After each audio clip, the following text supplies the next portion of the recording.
her work devoted to food and dietary wrong measurements that some children could have, and this will give an implication in the health, and especially in chronic cough that we are going to hear today.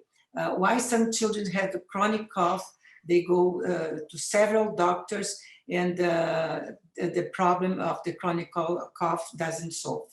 So Julie, is a pleasure for us.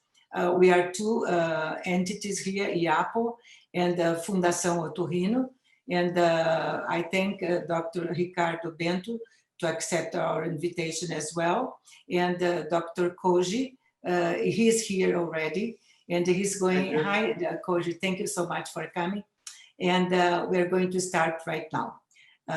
You could please share the screen.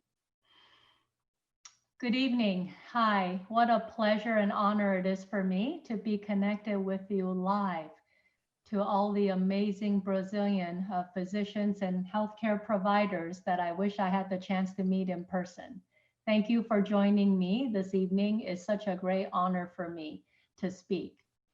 As Tanya kindly introduced me, I'm speaking today about how diet and dietary habits can impact children's health.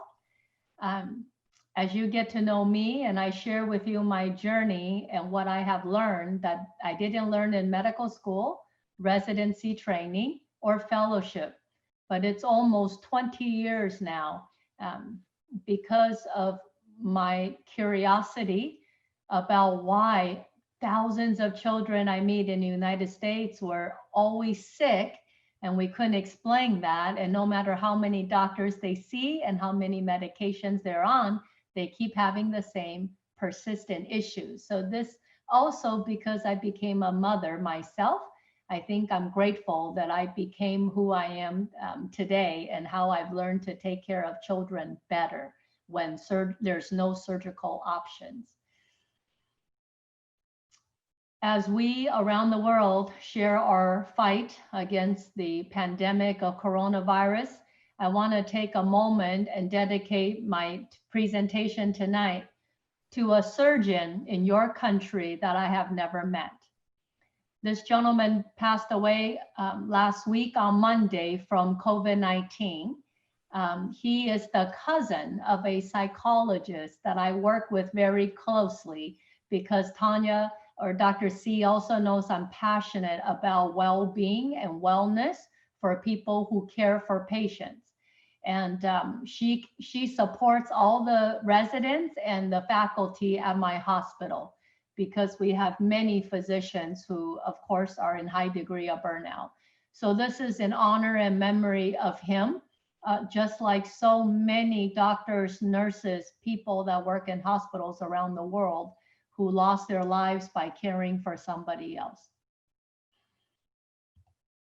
So very quickly, a deep gratitude to my friend, my mentor and inspiration, Dr. C. For as long as I've known her, she is never too tired to try to bring people together around the world and to share information. I had the chance to be in Taiwan with her for the Asia Oceania Congress. I think it was 2015. And then in 2016 in Orlando, Florida, IAPO was our honored guest when they came to join CENTAC. I served as president that year. And then I cannot believe it's a year ago, it feels like forever, when I went to Buenos Aires to join her first ever World Congress of ENT. So Tanya, thank you for the honor and the privilege to share what I have seen. And then finally, it's also been a privilege to contribute to the incredible manuals that Tanya puts together to give to physicians around the world, translated in so many languages. So I am also very honored that she has allowed me to write about the topic I'm sharing tonight. I have nothing to disclose except that I have a little business. It was just started because I self-published 2 books on Amazon. I realized a long time ago, for me to help more patients, I want to go directly to the parents. What I share tonight does not represent my hospital, it's my career and my work. So very quickly, I always share my life and my sense of purpose so that you understand why I've dedicated my life to want to change how we care for children. I had a miracle pregnancy. My daughter Claire is 14 now. It was after becoming a mother that I really started thinking very differently, and hope that I have become a better physician and ENT surgeon. So I'm going to play a video for you. Calm down.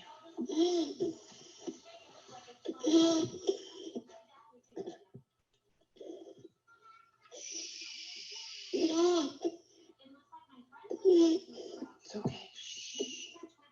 Calm down. Calm down. Mommy's gonna rub your hair. I'm ready. You ready? Okay, calm down. I know it's hard. Okay, come on. Hold it up there.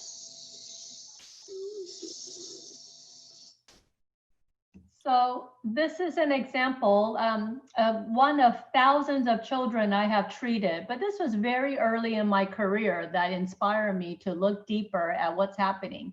This is a 3.5-year-old, I was in Kansas City, middle of the country. He was born beautiful, full term, no medical problems. But for over 1 year, he had recurrent croup. So you just watch that video, and I hope you're as uncomfortable as I am. Clearly, he's struggling to breathe. We hear stridor. He is very uncomfortable. This is very common, at least once or twice a week. Every month they call 911 when it's really bad, and they take the ambulance comes to take them to the children's hospital. But here in America, we call that croup. So we give maybe albuterol, racemic epinephrine, and then he gets better. Most of the time he doesn't stay at the hospital, and then they send him home, but always with steroid. In fact, the family has a bottle of steroid in the refrigerator. He takes it almost every week. Now, by the time they meet me, I was the 7th specialist. They have seen many pulmonologists, many ENT, allergists, trying to come up with the plan. Nothing was helping. So the one thing I did that other doctors probably never did was ask the parents, what does child eat, what he drinks every day from the time he wakes up until bedtime.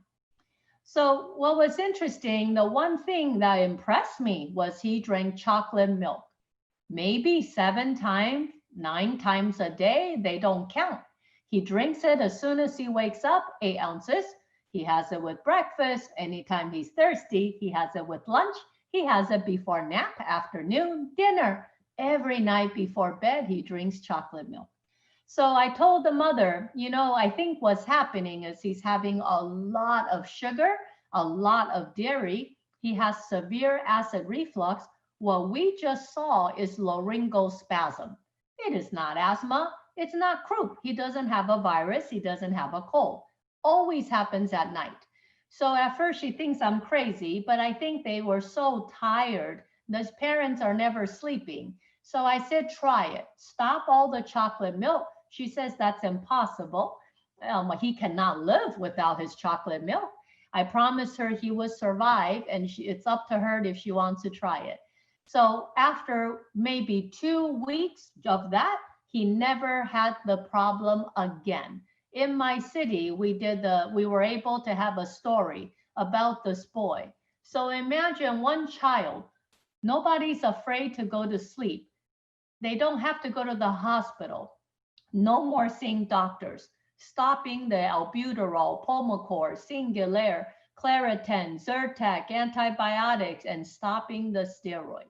This is what inspired me, that something doesn't make sense. So I continue every day to ask what children eat and drink. Now, many of you in the audience know who Dr. Chevalier Jackson is. He is considered the pioneer in our country for otolaryngology and bronchoscopy, bronchoesophagology. He invented many tools to take out foreign body in the airway.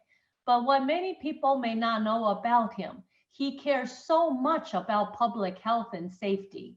In fact, he is the reason United States passed the Federal Caustic Poison Act in 1927. This is the act that says everybody has to put a label that warns the public of the injury and death from lye ingestion and many chemicals. And he also was the one who created these pamphlets he would give to moms. What does your baby put in his mouth? So this was very inspirational to me. I asked myself, what are the ingestion risks in the 21st century? Sure, many of us ENTs for children and pediatricians, we warn families, don't let your baby put toys in your mouth. Don't put a battery in your mouth. Don't swallow a coin. But those occurrences are by far so few compared to what our children eat and drink every day. Here's another story that I want to tell you. Stories are very important. Everything I've learned the last 20 years comes from each patient that have their own story. What's your name? Kristen. Can you count to 10 for me? 1, 2, 3, 4, 5, 6, 7, 8, 9, 10. Thank you. So a 10-year-old, again, healthy boy. I see a lot of sick children, but these are the stories of children who were not born with cerebral palsy, heart problems, a prematurity, brain damage. No. These are healthy kids. They come to see me because his voice is hoarse for 1 year.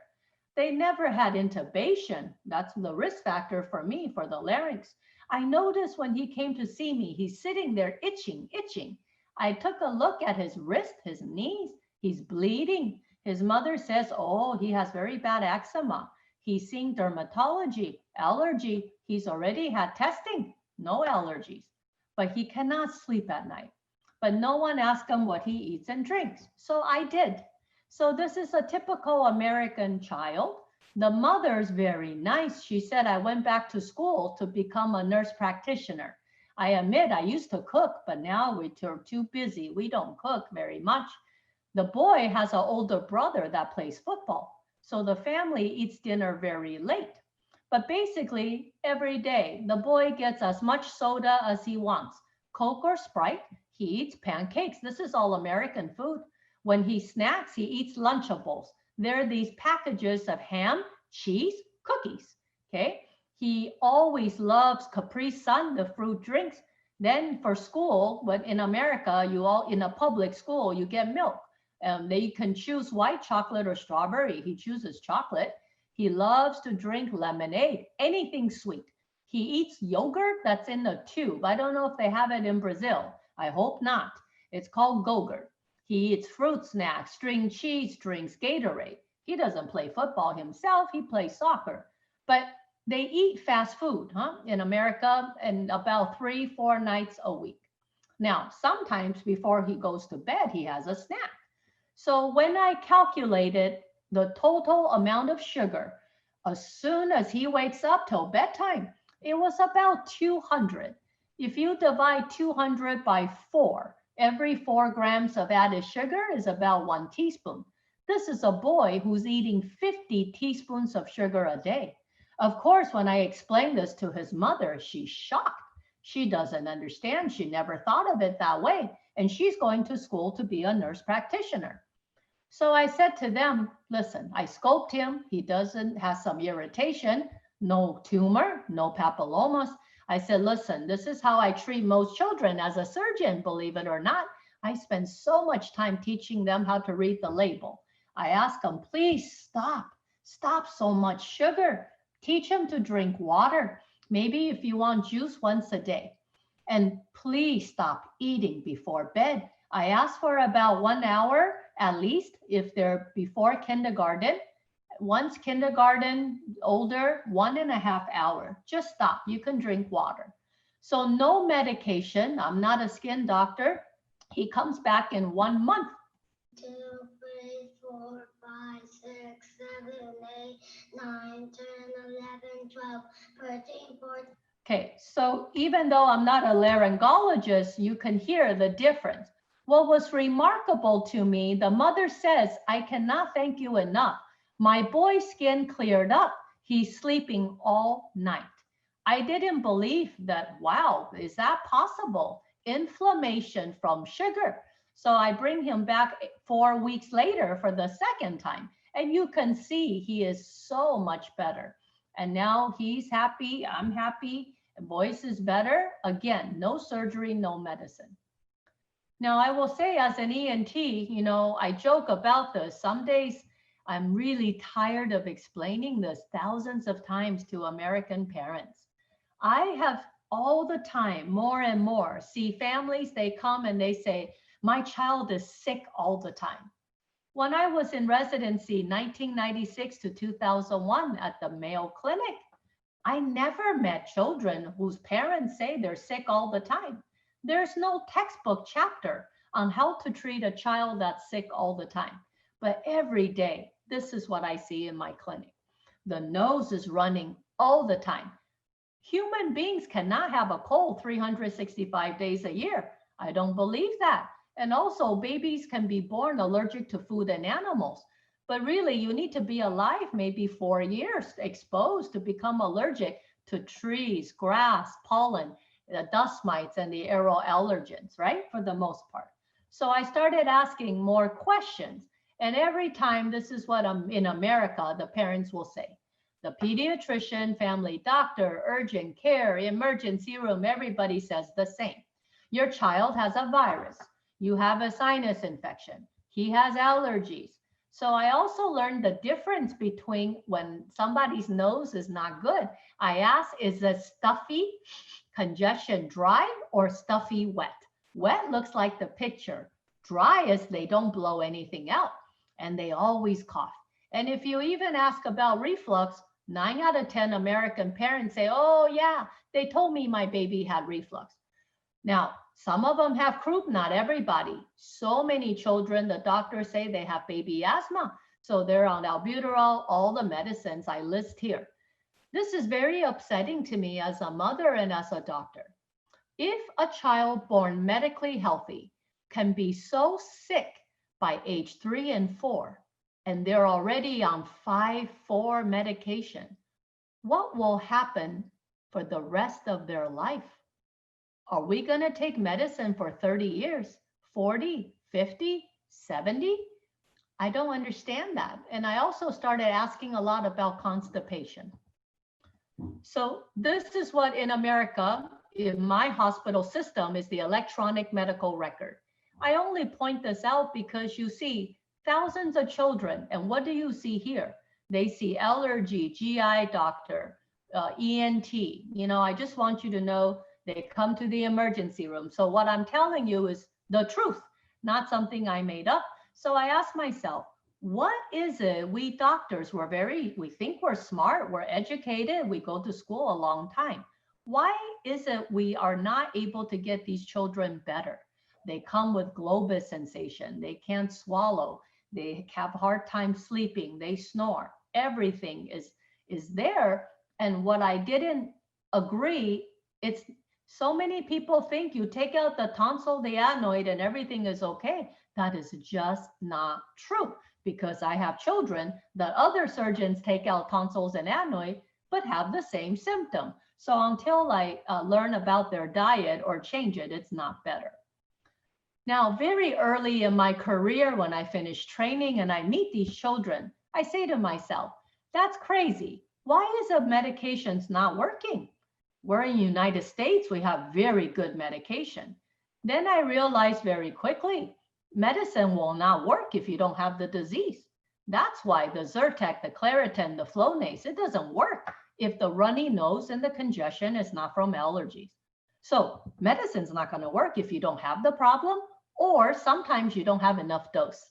There's genetic variations, right? Now we know, for example, proton pump inhibitor. My hospital and GI colleague has found, just like codeine, which caused significant risk and FDA warning in America, people have different metabolism and receptors for various drugs. Now, some medicines are just bad, so that's why it doesn't work. But every day, what I ask myself, when I meet a child, other doctors have already given the labels of whatever the disease is. I ask myself, does this child really have it? Now, what is it about sick kids? 17 years later, thousands and thousands of documents in my notes. What can I tell you to save you 17 years? I can tell you these kids in America, too much milk. Much more than the national guideline. The American Academy of Pediatrics says after 2, you maybe only need 12 ounce and you don't need whole milk. You can go to 2%. And that's because in America, we say you need the fat from the milk to help the myelination in your brain. Well, the truth is I'm born and raised in Taipei, Taiwan. Cow milk was only for the rich people. Billions of us grew up without cow milk, and I would say that we're alive and we're here. So then in America, somehow now more than ever, and even immigrants who come to Florida, so many children have bedtime milk. Sometimes 2-year-old wake up middle of the night. Parents think they're hungry, so they give them more milk. And the sugar, I think the slide earlier showed you how much that is. What is breaking my heart over the last almost 20 years is how children drink less and less water. I try to show them videos. When you give a plant water, it lives. You give a plant soda, it dies. And so many families, they're like victims. The moms say to me, no, you don't understand. My child is so picky. Today, I had a 14-month-old who the mother said he's so hyper. I have to take him to the doctor. 14 months, cannot talk. He's eating these muffins and drinking a Capri Sun so fast. His nose is running. He drinks, mother says, 1 gallon of milk a day. So taught us about nutrition. Nobody says to ask your patients what they eat and drink and what time. I will say that in adults, when I train in ENT, we all train in adults. We ask everybody, do you smoke and do you drink alcohol? Because that's the risk factor for cancer. When you're taking care of children, they're not smoking, they're not drinking alcohol. But what we need to ask is what they're eating, because it turns out they have so much systemic inflammation. So I have learned by myself how in 15 minutes, I have to listen to the mother to see the problem. I have to wash my hands, right? Examine the child. Then I have to, if they're one of these kids, I have to spend so little time trying to get the key information and explain why I really would encourage them to make change. That's not easy, but I'm very proud I've learned to do that. Other things in America are all these yogurt products. I want you to know that this year, the global market for yogurt sales for the United States is $40.6 billion. The sale of yogurt products last year was 9 billion. This year may be 8.2. In 1996, 2000, 2005, we didn't have yogurt like we have today. The toddlers, the babies, they love it. It's creamy, it's smooth, it's got sugar. They get very addicted to it, okay? We're the country where the children live on nuggets, pizza. They don't eat much fruit and vegetable. Very different than how I grew up in Taiwan. We ate fruit every day. You don't have to be hungry. When somebody comes to your house, you welcome them with fruit. All the vegetables are cooked, so they're softer. We don't eat salads or cold. That's my culture. I'm Americanized because I've been here 40 years and I cook almost every night. But I will tell you, this is what I've learned, is that so many American parents, they make a dinner, then they make a different dinner for the baby because the baby or the child will not eat the dinner they cook. So this is what it also looks like in America. You can see the marketing. We tried to say, if you eat yogurt, look at your baby, right? It makes you think they're healthy, they're chubby, they're cute, they're plump. And then we use these, everything is in a pouch now. This is very concerning to me. It turns out if you watch documentaries and you're interested in food science, and I am not an expert, it turns out to make things sweet, to addict the brain, it is much cheaper to use 90% fructose instead of 55%. So the amount of sugar concentrate in food keeps going up. And then there's ingredients in there you can't even pronounce, dimethyl polysiloxane. This is stuff in silly putty. In America, silly putty is like Play-Doh, yeah? And then there's nanoparticles, titanium oxide. They find this. Dannon is a brand of yogurt. And there's, if you look in the literature, you're going to find there is scientific evidence of inflammation for the whole body that's linked to all kinds of things because of processed foods. Now, what the parents taught me is this. They say, oh my God, but it says 100% juice. It says no sugar added. If in America they see the word organic, everybody thinks it's safe. Americans think that if milk is good for you, let them drink all they want. More is better. And then because we all now know, oh, we take too much antibiotics, so we need a probiotic. Therefore, yogurt is good. And I think that's why the marketing for yogurt in the industry became so powerful and big.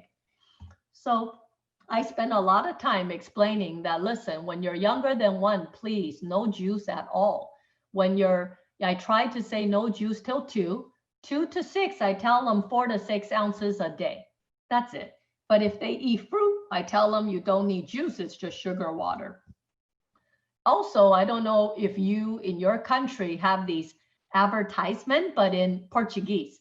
You see, in America, it's been 50 years, maybe more, after World War II, the marketing about milk. And you think that when you drink milk, you're really, healthy. But look at this little girl with the chocolate milk. What makes me so angry, that little girl is the same boy in the video you see. So then, of course, we have this kind of marketing. All I'm going to say is I understand why I don't look like the women in the picture, maybe because I don't drink cow milk. Now, we know from animal studies that when rats and mice, when they taste sugar, they don't go back to cocaine. That's very scary. In America, there's been a lot of media and attention. But no matter how much people hear on TV, maybe sometimes it's very hard to change behavior. So I ask myself and I ask the parents every day, if they come to my appointment with a snack, I turn the package around and I show them, what are we willing to put in our mouth and that of our children's bodies?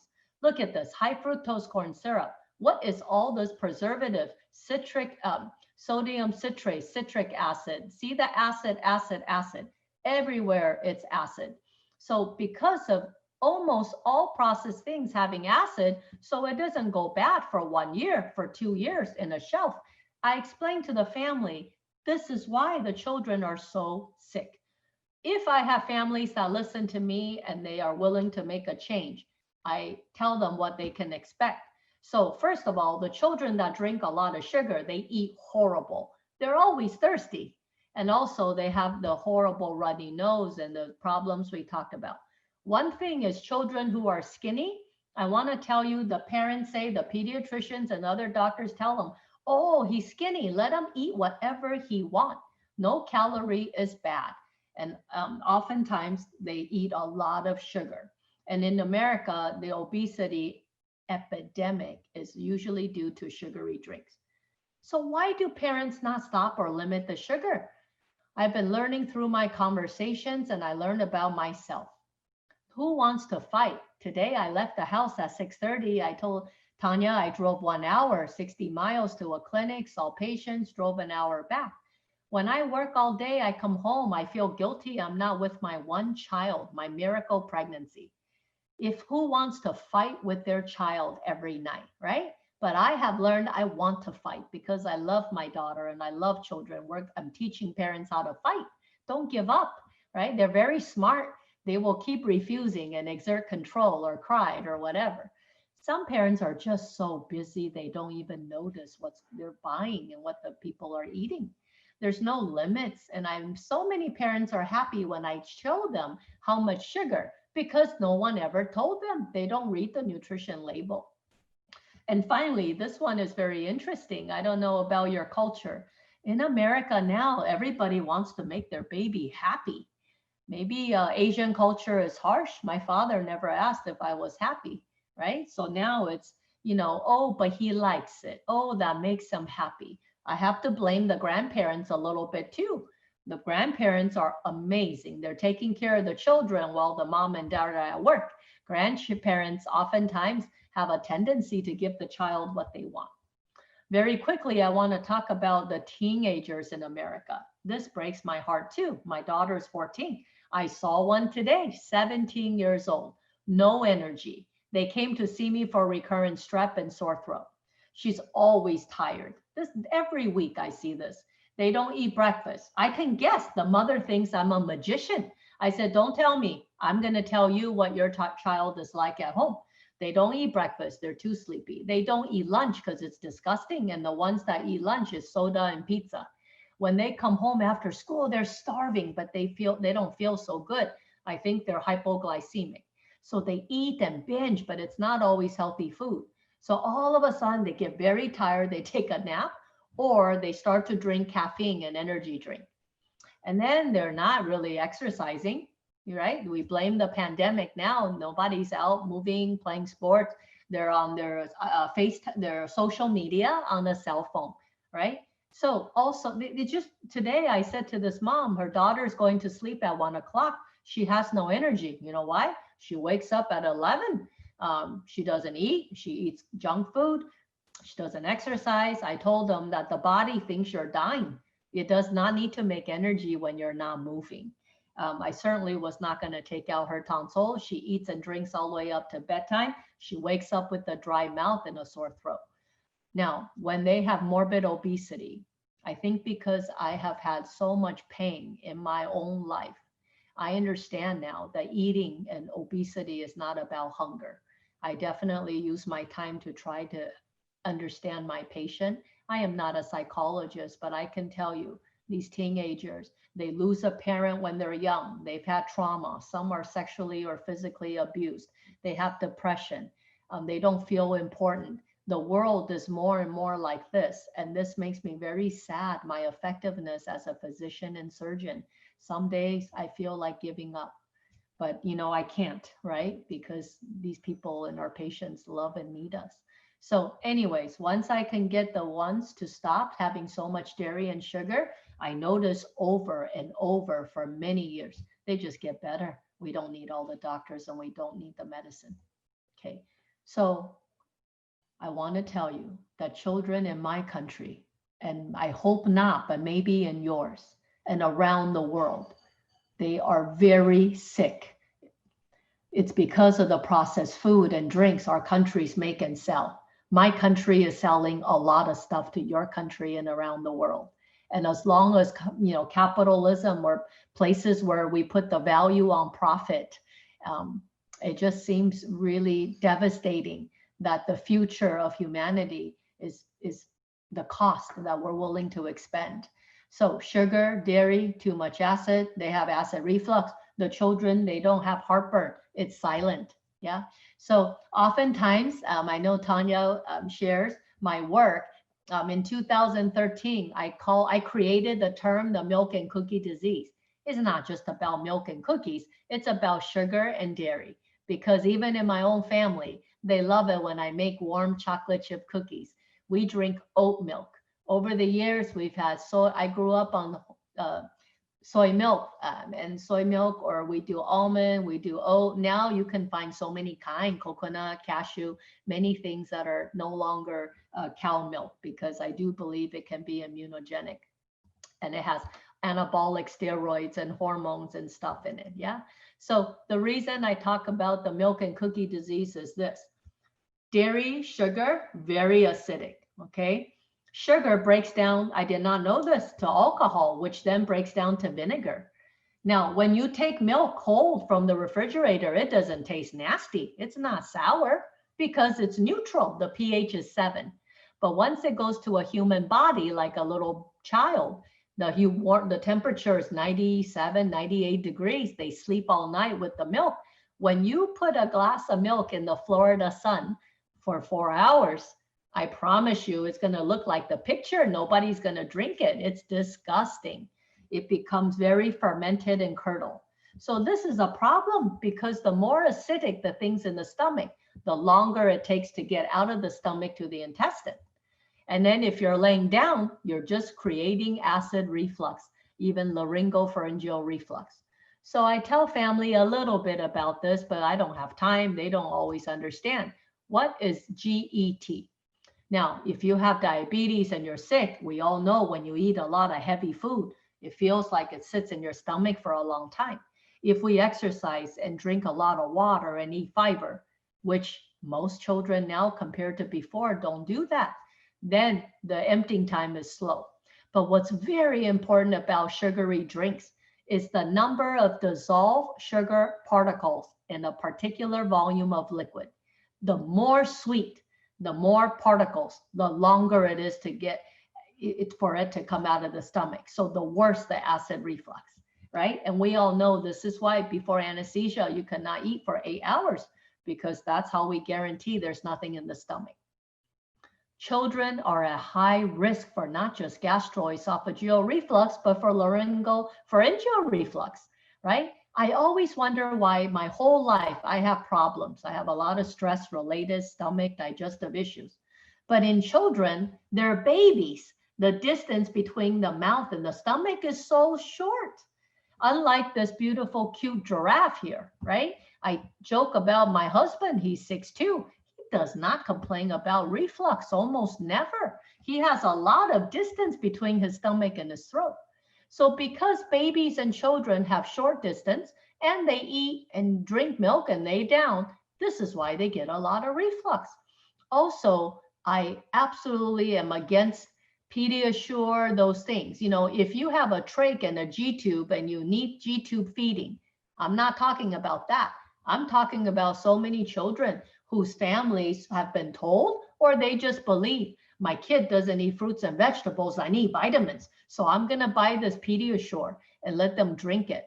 The only reason I really don't like it, it's not natural. I cannot pronounce all this food down here, but it's very high in density, very hard to digest.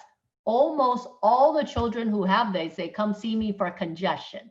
And if you don't believe me, next time you take care of children who have a trach and a G-tube, their cerebral palsy in a wheelchair. Number one, when you have a trach, it's hard to poop. You cannot Valsalva. Number two, because you're in a wheelchair, you don't walk. So many of them have constipation. Number three, the G-tube feeding is the same amount every day. So oftentimes they reflux, the parasympathetic is stimulated, the nose is congested. They make so much runny nose and congestion and noise. I am drowning every day in these types of visits. And yes, I'm still a surgeon, and yes, I can do surgery, but this is now my entire life, okay? I don't even know how to, you know, the stuff that you see in the nutrition bottle. And finally, as you know, in my country, wow, we give so much pills, medication. So Zantac just got taken off the shelf because of association with liver cancer. Last year, CNN comes out, 2016, excuse me, and says, oh my gosh, proton pump inhibitors can cause renal failure. I don't know if in Brazil you have these commercials like in America. They will show a beautiful sunset, maybe a man and a woman, very romantic and happy, and it's some pill. And then there's a voice. It says side effects include blindness, dizziness, vomiting, seizures, death, or color blindness. I mean, I don't know. And medicines are important. They save lives, chemotherapy, insulin for diabetics, you know, blood pressure medicine. I respect all that. I just don't think that we should be using it so much in children, especially when we can do better to change their eating habits. So I try not to put people on a special diet. It's not that. I tell parents why it's important. I worry about my daughter and her generation. Who's going to teach them how to cook? Feels like nobody cooks anymore, right? I want her to know how to prepare food and how to be in control of her life and how to stay healthy. So I said, look, it's impossible not to have sugar. Please know I have cookies and ice cream in my refrigerator right now. But if you're going to eat it, you eat right after dinner. You cannot have so much at nighttime. I want a lot of water. I tell them to close the kitchen. And this is what I hope you can do, is to share this with your families. Every time I get to speak to people, I say, listen, if your child comes with ENT symptoms, please ask about their eating habits. Children who are obese, In my hospital, I refer them to weight management. I make sure we talk about mental health support. It is never about their weight. So many families don't have a scale. No wonder the children are, 13 and 250 pounds. Nobody's checking. And we also, give them help. People need help. Families need help. Life is difficult. So as I wrap up tonight, I love these two quotes: the best and most efficient pharmacies within your own system. And also, I used to doubt myself. I have had so many studies that have been rejected in our own peer-reviewed journal. Who wants to talk about food? That's not scientific. But I've taught myself to feel confident because I see the results. A few observations and much reasoning sometimes lead to error. Many observations and little reasoning to the truth. So for any more information, I have a website. It has many blogs that I have written.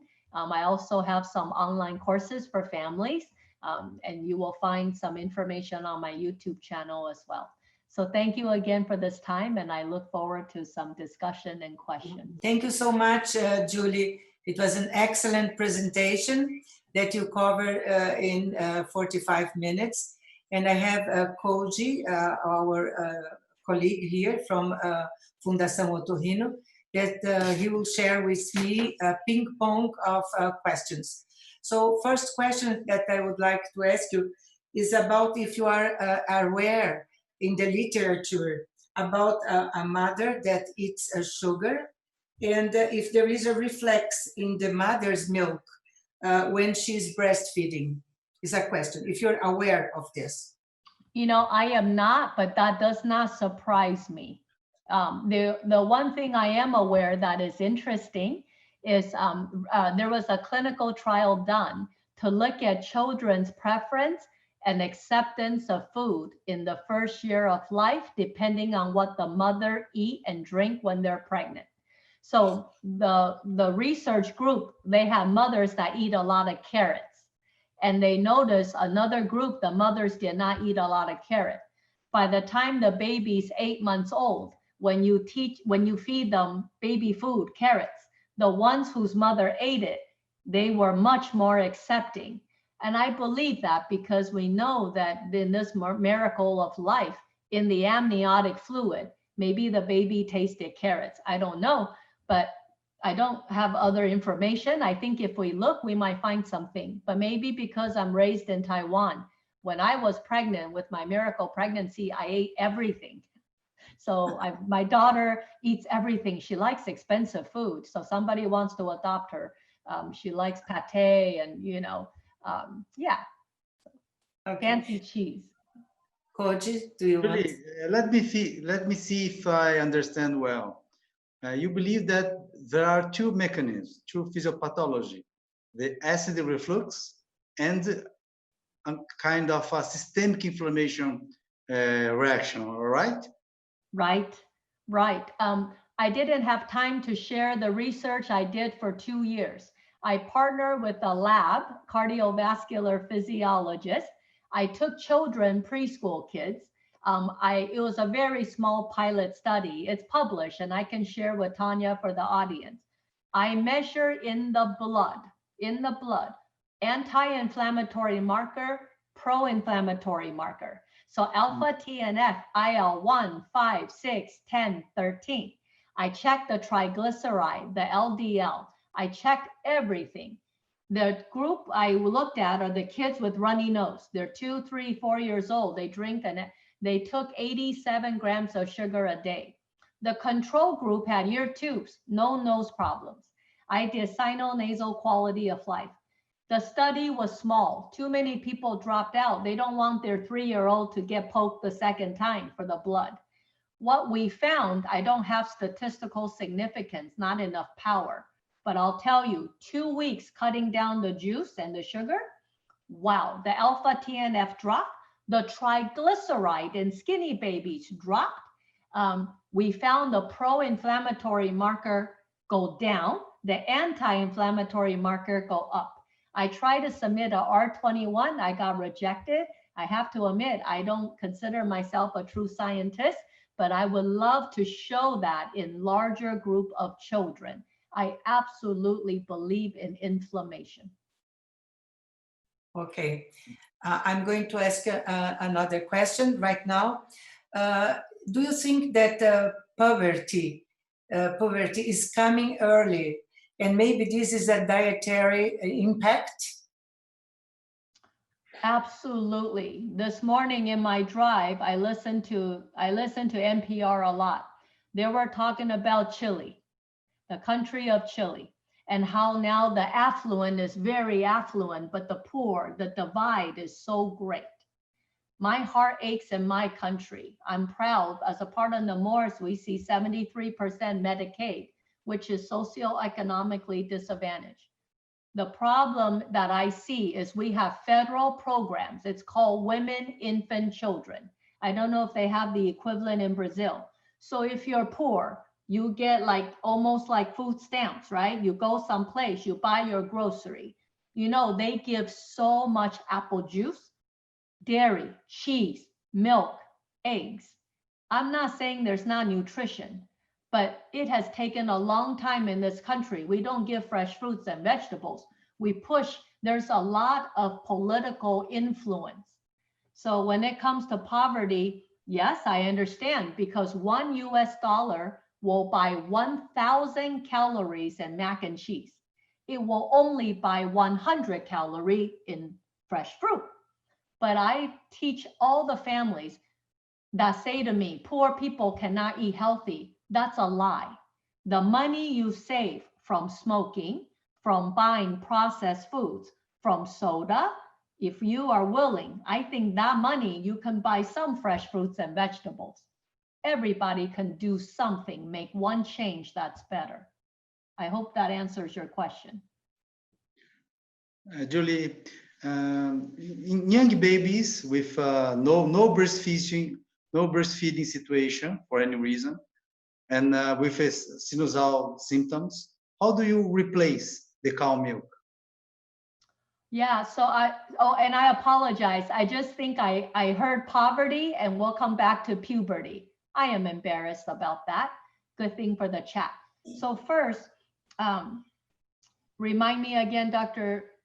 Koji, the question is replacing the milk, replacing the milk. Okay, as an ENT, I have to be very careful. I can be from Taiwan, but I'm Americanized, I'm in the United States. I don't just tell a family, oh, you cannot have milk. I never say that.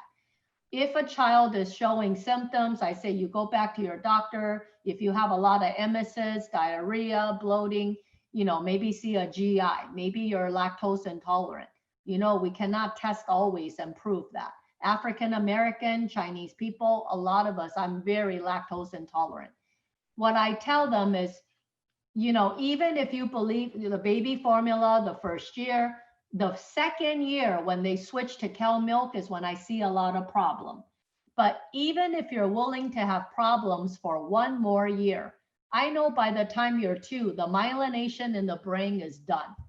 You cannot tell me that I'm going to suffer neurologic devastation without cow milk.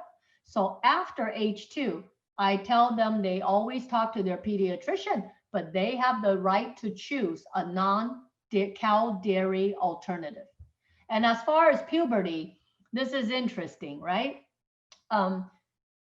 If the only thing I believe in, I don't know about how you raise cattle or raise dairy cattle in Brazil. Come on, in this country, you've seen the documentaries, it's factories, it's these animals that are chained, they're being milked. We give them all kinds, the pharmaceutical industry is so big in veterinary science, right? We give antibiotics, we give anabolic steroid, we make animals grow big, you know. I really believe in the hormones and hormonal influence. Now, my husband's American, I'm from Taiwan. I tell you, sometimes I meet a child who's 10, who's 12, 13, they look like a grown woman. Precocious puberty is on the rise. I know young girls are getting their period earlier compared to decades before. I don't have exact proof, but I bet you, if you Google, you will find many associations. I hope that answers the question about puberty. Yes, it answers. Thank you so much. And do you know that in Brazil, we stimulate maternal breastfeeding as longer as we can? This is something that the Pediatric Brazilian Association is always very keen and happy to promote in every single media. And there is a question about 70% of Brazilian kids show some sort of malocclusion from the teeth. And chewing start with breastfeeding.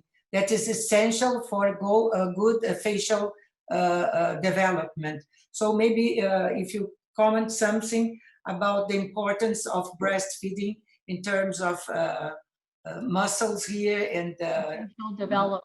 Yes, I would love to. One, I love that about your entire country and campaign, you know, to emphasize breastfeeding. I myself do so much infant tongue tie to help a mother not have pain.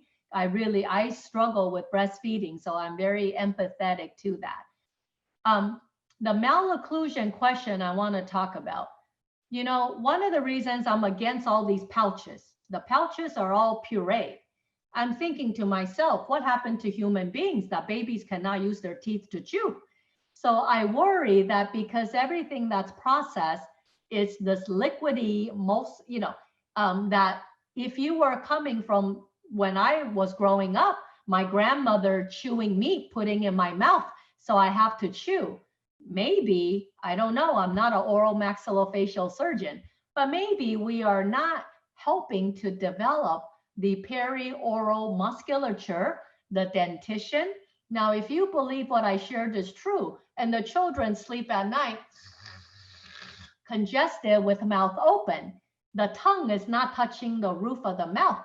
The tongue is a natural palate expander. So if the mouth is open, maybe that's why we have more malocclusion. Whereas if the mouth is closed, theoretically, the facial growth should guide itself. But I have had many years of braces, and I also didn't have cow milk. I have to admit, I don't think I had enough calcium. I have very, very bad teeth. So I hope that answers. Those are just my thoughts about those questions. Koji? If don't, there is a very interesting question here. Here in Brazil, we have another cultural problem because some families add some starch that we call maizena, starch formulas at the milk. And I think that can be even worse because those children use that strong formula until toddler, many, many years, and they become fat and fat and fat, but they are not really well nourished. So we use this starch, this maizena, a lot. Why? What is the belief behind the behavior? I don't know, it's a habit that we have in Brazil in order to make the milk richer, you know? Yeah, yeah. That reminds me, right? Many, many decades ago, or in Taiwan or China, if you were poor, you don't have enough rice, then it's a lot of water and very few rice. Yeah. So as you have more rice, you can have more substance. I think in America, people, they start very early. What surprised me is I don't remember 10, 20 years ago starting baby food so young.